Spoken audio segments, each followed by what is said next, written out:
Hello, dear listeners. Dear listeners, we are doing Unit 5, Section A, and here we are reading a very interesting story. It's Get Hotter. तो यहाँ पर एक penguin है जो बता रहा है क्लाइमेटिकल चेंज के बारे में और ये बता रहा है कि जो कार्बन डाइऑक्साइड गैस है it's very important for the environment के लिए बहुत इम्पॉर्टेंट है क्योंकि ये हमारे अर्थ वगैरह करती है, वार्म करती है, लेकिन बहुत ज़्यादा यूज़ होने किसका यूज़ होने के कारण ऑयल गैस, ठीक है, कोल का यूज़ होने के कारण, क्योंकि हम कार, एरोप्लेन्स और पावर स्टेशन में यूज़ करते हैं, बहुत सी और जगहों पर भी यूज़ करते हैं। इससे क्या हो रहा है, कार्बन डाइऑक्साइड जो लेवल है वो इंक्रीज़ हो रहा है और उससे क्या हो रहा है, जो गैस है वो बढ़ती जा रही है, ठीक है, कार्बन डाइऑक्साइड, और जो प्लेनेट है और गर्म होता जा रहा है। जितना गर्म होगा उतना क्या होगा, हार्मफुल हो सकता है। तो आई विल टेक द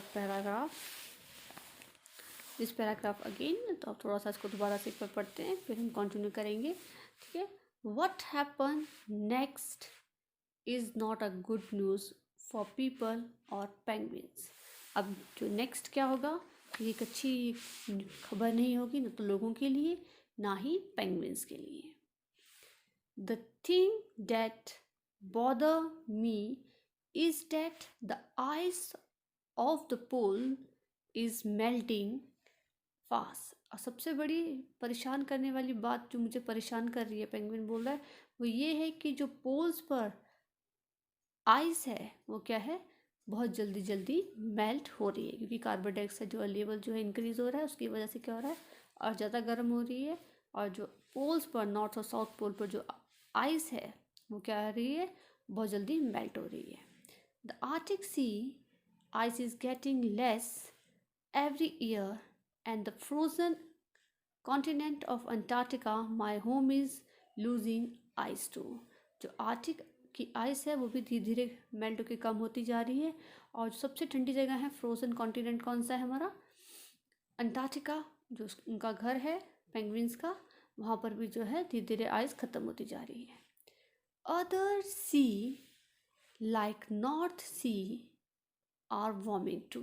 अगर हम दूसरे समुद्रों की बात करें, नॉर्थ सी की बात करें, तो वो भी क्या है, गर्म होते जा रहे हैं। This means that fish which need colder water have to swim north, and this can have bad effect on marine life।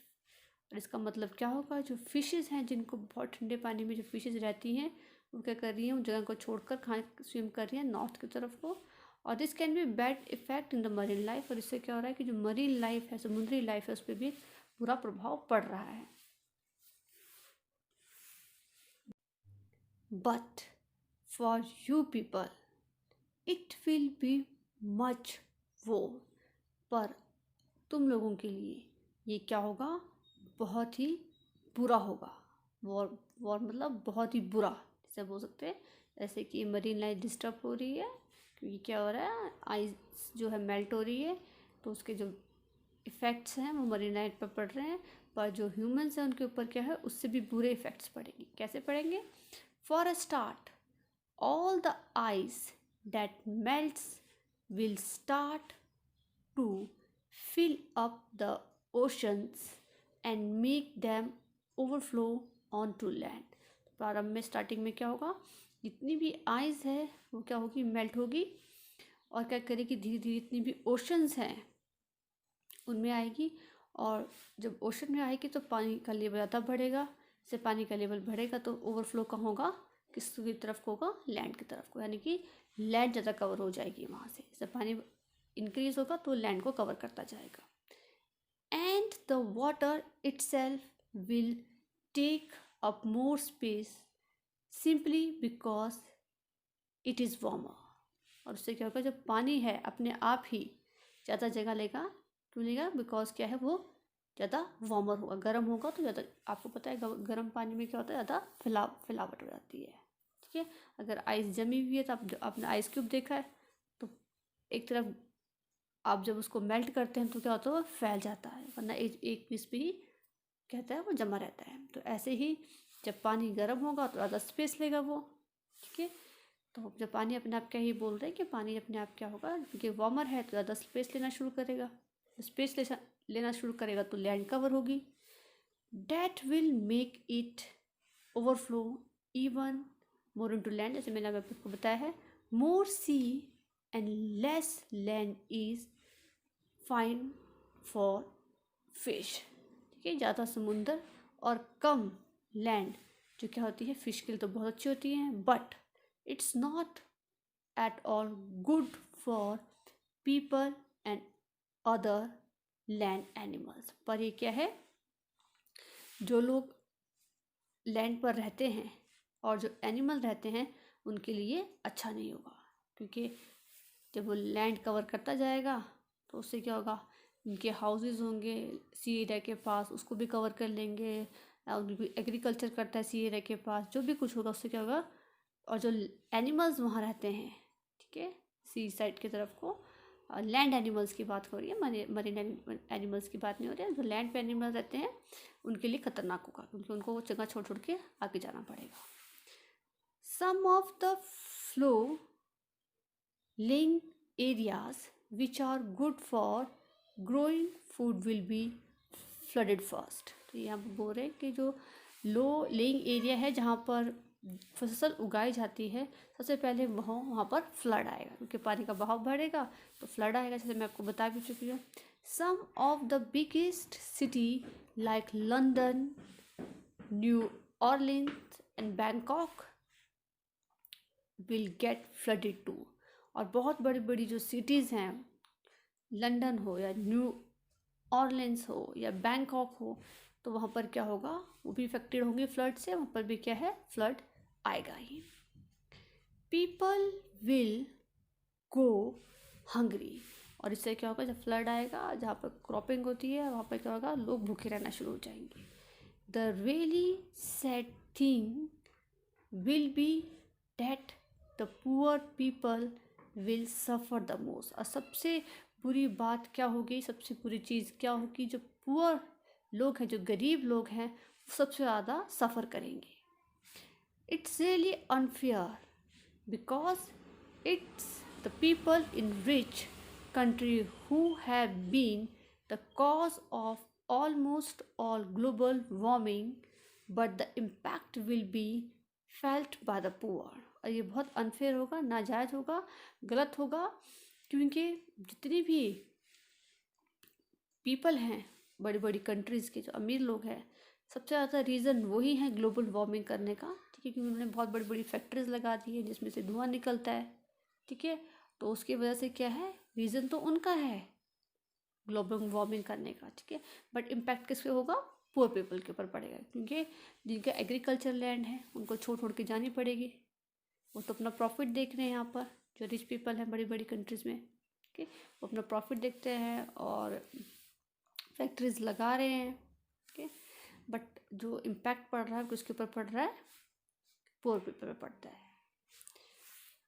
तो आप नीचे पिक्चर पे देख सकते हैं कैसा ये पेंगुइन बताता है कि क्या हो रहा है, जो आइस है वो मेल्ट हो रही है, ठीक है, चाहे माउंटेन्स ही क्यों ना हो, तो वो क्या है नीचे की तरफ मेल्ट हो गया कि ज़्यादा ग्लोबल वार्मिंग होगी, ठीक है, इन्वायरमेंट ज़्यादा हॉट होगा, तो उससे क्या है वाटर लेवल इंक्रीज हो जाएगा और फैलता हुआ कहाँ को जा रहा है, तो बड़ी बड़ी सिटीज़ हैं और लैंड को कवर कर लेगा, ठीक है, तो जो इसका इम्पैक्ट है बहुत बुरा होने वाला है।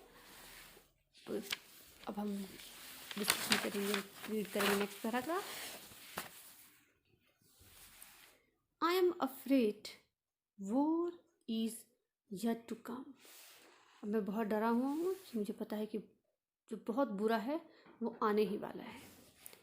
It has been found that as climate warm up, the weather is going to get more violent and unpredictable। से बोल रहा है इट हैज़ बिन, ये देखा गया है कि जो क्लाइमेट है वो गर्म हो रहा है और जो वेदर है, ठीक है, उस पर भी इम्पैक्ट पड़ रहा है। कैसे इम्पैक्ट पड़ रहा है, the weather is going get more violent. जो वेदर है वो अधिक क्या है, वायलेंट हो गया है, बहुत ज़्यादा वायलेंट में डिस्ट्रॉयबल, कुछ ख़त्म करने वाला, और अनप्रडिक्टेबल जिसकी आप प्रोडिक्शन नहीं कर सकते हैं। वेदर की। कई बार आपने देखा है कि बहुत ज़्यादा बारिश ही हो जाती है, कई बार बहुत ज़्यादा धूप ही निकलती है, ठीक है ना। तो सीज़न में भी फ़र्क आ रहे हैं, वेदर में भी फ़र्क आ रहा है, बहुत गर्म होता जा रहा है, ठीक है। तो अनप्रिडिक्टेबल हो जिसको आप प्रिडिक्ट नहीं कर सकते, जिसके बारे में आप बता नहीं सकते। तो ऐसा वेदर हो रहा है कि आप ये सोच रहे होंगे कि आज ठंडा होगा, तो ठंड हम सोचेंगे कि नॉर्मल ठंड होनी होगी, बट उससे ऊपर जा रही है ठंड, ठीक है। गर्मी हुई तो बहुत बहुत एक्सट्रीम में गर्मी हो रही है। तो ऐसा है, देखा गया है, ये बोल रहे हैं जो क्लाइमेट है वो बहुत गर्म होता जा रहा है, और जो वेदर है वो भी क्या हो रहा है, बहुत ज़्यादा वायलेंट हो रहा है, और साथ भी अनप्रिडिक्टेबल, जिसको हम प्रेडिक्ट नहीं कर सकते। Hurricanes for example will become more powerful. तो हेरिकेन्स क्या होते हैं, समुद्र में आने वाले तूफान, चक्रवात को बोलते हैं हेरिकेन्स। तो हेरिकेन क्या है, फॉर एग्जांपल क्या कर रहा है, विल मोर पावरफुल। जो हेरिकेन्स है वो बहुत ज़्यादा पावरफुल होते जा रहे हैं, मतलब इतने पावरफुल होते जा रहे हैं कि वो आसपास के जितने भी इलाके होते हैं, सी कोस्टल एरियाज, ठीक है, उनको डिस्ट्रॉय कर देते हैं, इतनी फास्ट होते हैं वो।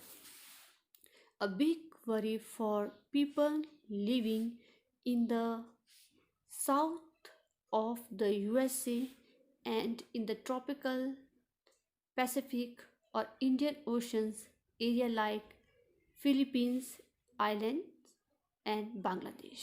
ये वो जितने भी हेरिकेन्स हैं ये बहुत बड़ी चिंता का कारण बन गए हैं। जो लोग कहाँ रहते हैं, जो साउथ है यूएसए के साउथ की साइड, और इन द ट्रॉपिकल पैसिफिक की तरफ, ठीक है, और इंडियन ओशन के जो एरियाज हैं, कहाँ पर इंडियन ओशन में कौन कौन सी जगह हैं की तरफ कौन कौन से हैं, जो फिलीपींस के आइलैंड और बांग्लादेश है, उनके लिए ये बहुत ही खतरनाक होते जा रहे हैं। डेजर्ट आर इंक्रीजिंग, और जो डेजर्ट है, रेगिस्तान है, वो क्या है, वो भी इंक्रीज हो रहे हैं, बढ़ते जा रहे हैं। And places like the great plain of America will get dryer. ये बोल रहे हैं, और जो ग्रेट प्लेन है अमेरिका की, वो भी धीरे धीरे क्या है, सूखते जा रहे हैं। इतना क्लाइमेटिकल चेंज हो रहा है ग्लोबल वार्मिंग के कारण, मतलब इतना चेंज हो रहा है कि आपको पता ही नहीं कि हेरिकेन्स कितने पावरफुल होते जा रहे हैं। उनके आसपास कितनी, चाहे यूएसए है या इंडियन ओशन है, पैसिफिक ओशन है या इंडियन ओशन है, वहाँ कितने भी आइलैंड है उनके लिए खतरा बनता जा रहा है, ठीक है। और साथ ही साथ जो डेजर्ट है वो भी इंक्रीज होते जा रहे हैं। इतनी एक्सट्रीम में गर्मी पड़ रही है कि जो अमेरिका के जो ग्रेट प्लेन्स हैं वो भी सूखते जा रहे हैं। Rain will be heavier in the other part of the world, so there will be more flood. और ऐसा भी हो रहा है कि बहुत सी जगह वर्ल्ड के कई हिस्सों में ऐसा हो रहा है कि बहुत ज़्यादा बारिश हो रही है, ठीक, और वहाँ पर क्या है, बहुत ज़्यादा फ्लड भी आ रहा है। आप देख रहे हैं कि कितनी है, इंडिया में भी इतनी बारिश पहले इतनी नहीं होती थी, अब इतनी बारिश होती है, कई बार रेनी सीजन में भी इतनी बारिश होती है कि बहुत से इलाके जो हमारे फ्लडेड हो जाते हैं। तो ये सब किसकी वजह से है, क्लाइमेटिकल चेंज की वजह से है। These thing have already started, और ये बोल रहा है कि ये चीज़ें जो है स्टार्ट हो चुकी है कि ग्लोबल वार्मिंग के कारण बहुत से जो चेंजेस आ रहे हैं अर्थ के ऊपर, जो कि अनप्रिडिक्टेबल है, वायलेंट, खतरनाक है, भयंकर है, और उसकी वजह से क्या है, ये सारे के सारे चीज़ें जो है ह्यूमन पे इफेक्ट, कहीं ना कहीं इफेक्ट कर रहे हैं उनको। और ये जो चीज़ें हैं वो अब स्टार्ट भी हो गई ऐसी चीज़ें होना, कि हैरिकेन बहुत पावरफुल हो रहे हैं, डेजर्ट इंक्रीज़ हो रहे हैं, और जो प्लेन्स है, ग्रेट प्लेन्स हैं, वो भी धीरे धीरे सूखते जा रहे हैं। और जहाँ पर रेन हो रही, इतनी हैवी रेन हो रही है कि वहाँ पर क्या होता जा रहा है, फ्लड जो है डिस्ट्रॉय कर रहे हैं प्लेसेस को। So dear student, that's all for the day. Tomorrow I will discuss the next paragraph. Thank you and have a nice day.